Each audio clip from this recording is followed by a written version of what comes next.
Goienerrek amesten duen herri librean, ez da Goienerren beharrik izango. Azken 10 urteotan horretan ari gara lanean.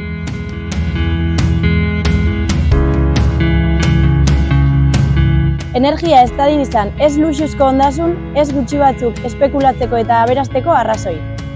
Ez da gerra egiteko edo gure planeta hondatzeko aitzakia ere. Baina trantsizio hori ez da bakarrik etorriko. Goienerrek amesten duen herri librean energia oinarrizko eskubidea izango da. Eta herritarrek komunitatean eta demokratikoki hartuko dituzte erabakiak.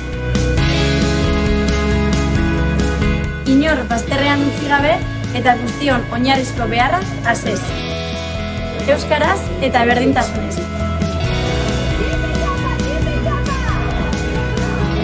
Herri libre horretan, aldundutako herritarrek berriztagarriak bertan sortu eta arduraz kontsumituko dituzte.